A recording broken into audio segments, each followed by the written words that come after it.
Hello, all you YouTubers. This is Fran with Somewheres in Time RVing. Well, I just dropped Miss Riley off at the groomers for an overnight. My lady friends and I are going out for a late lunch and renew my membership at the Moose Club. And it may be late when I get home tonight, so it's best that Riley has an overnight, which she loves, at the groomers. So this day is going to be my free day to run some errands right now, get some things done that I have a hard time doing with Miss Riley following me everywhere I go, which of course I don't really mind. I kind of like the attention that my pup gives me, and I think it's a two-way street. She loves the attention I give her. So I haven't talked to my son to find out about the RV, if it's going to happen or not, which I'm sure it will. It's just that I became a new great-grandma this weekend. So my daughter-in-law has been pretty busy with taking care of her daughter, my granddaughter's baby. That's, I think, a year and a half, I think. So she's got her hands full.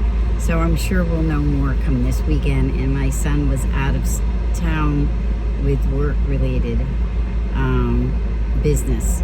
So therefore, I don't know any more than I knew last week how far we are with the RV. But remember, I was telling you about the worker that was going to come to work and do the repair and have it done within 10 hours, blah, blah, blah. Well, he hasn't shown up. I messaged him. He said he would call me last night, of which he didn't do. So therefore, I did call two other handymans that have done some work for me in the past. Not a lot, but I think that they could handle what needs to be done. And then a friend of mine is an electrician, so he's going to come by when he has time to see if he could hook up the island outlets that I have on each side of my 8-foot island for your, laptop and phones and stuff like that. So hopefully he'll get back to me before the end of the week to let me know when he can come and do that.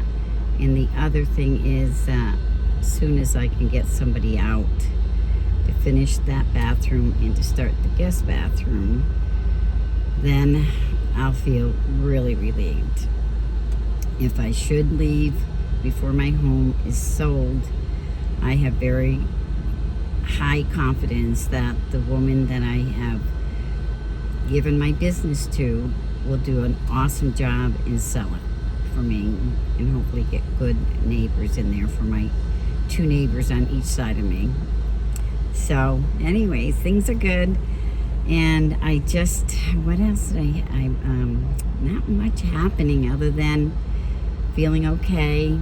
My health is good. I got a excellent bill of health yesterday from my doctor.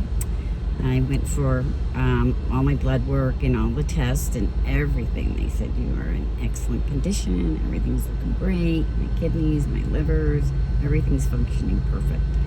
So with that being said, I'm really excited about starting on my journey before it's too late. I mean, excuse me, any day could be too late. We never know when our time is up. But I sure hope I get a few good years on the road. I'm so excited about it. I can't sleep sometimes. So what I'm looking for, if anyone has the dimensions of what the width is when there's a cab over the driver's, there is a bunk bed over it. It's not bunk really, it sleeps two, I believe, on the coachman cross trail. I want to know what size buckets, tubs I can put there for my extra stuff, like extra clothing, cold, summer, etc. Because it has a big storage area underneath that I can store my chairs and my grill and, my tools and things like that. So I'm just wondering how tall that is. I suppose I could go to a RV dealership and see if they have any, and then take some measurements. And I'd like to know how deep the cabinets are. That would help me with my baskets that I would like to buy and put baskets in the cabinets. So if anybody knows, if anybody has the measurements, I'd be glad if you would let me know. Leave a message in my message. And as I always say, if you like it, ring the bell, thumbs up, and you could always subscribe on the picture. But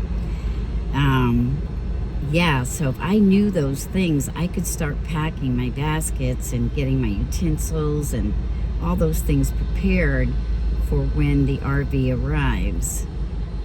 Every day it's different. I don't know what I'm really doing. One of my sons, my oldest son, said I should just go to U-Haul and rent a pod that they'll put at my home. I can pack it up and then have it sent to my son's home out in Las Vegas.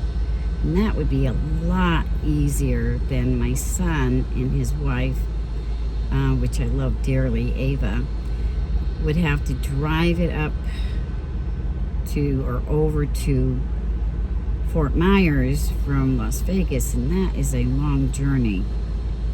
So to save time, it would be best if I could do the pod, send it to my son, and then when I get there, it would all be there, and then I can pack it up from there. So I'm not sure what we're going to do, but I think that would be the easiest, even before the house sells. I did sign up for the Escapees in April to go to one of their meetings. And then I think I'm going to sign up for the RV driving experience, because I will be towing a car, my smart car, my little car. It's very little. Only because I was thinking about getting the small SUV Hyundais, but it weighs too much. The one that I'm getting, I mean as it is now, I'm getting, is a it's class B/C. It's really a B plus, so you really can't tow a whole lot. And the smart car is only 1,500 pounds or 1,600 pounds, and that should be fine. And I'm not going to be going speeding on the highway, you know, things like that. I just need to have a car for emergencies, to go to see some of the sites without having to take my whole rig. And I don't plan on, you know, not staying at least 2 weeks wherever I go. I did sign up for the 1,000 trails, the destinations where you just, you know, renew it every year, what sections. So I did the south, I think it's southeast or southwest, I can't remember how they make it, all these different areas, but it's all in the California area. So because I plan on being out there for most of the year until next December, I'm going to be back here in Florida to have Christmas with my son, his family, my sister and her husband, and then I'll head out to Portside for the RV, the tent RV show. And I do want to stop and see Bob Wells and what he has to say. So he's been a big influence on my decision on doing the RVing, along with many of the people that are on YouTube.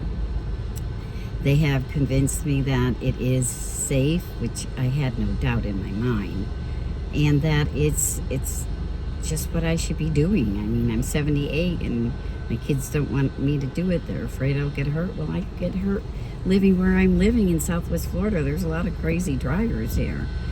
And I'm just joking, you know, because I don't classify myself as old, even though I am. You know, people like myself, what do they call it? Cotton tops. I'm like, I'm not a cotton top. My son says, yes, you are. Reality, you know. So anyway, I was thinking, so what do I do? You know, do I send my stuff out to Las Vegas where I'm purchasing the RV and then sell my smart car and buy one out there, which I want a newer one.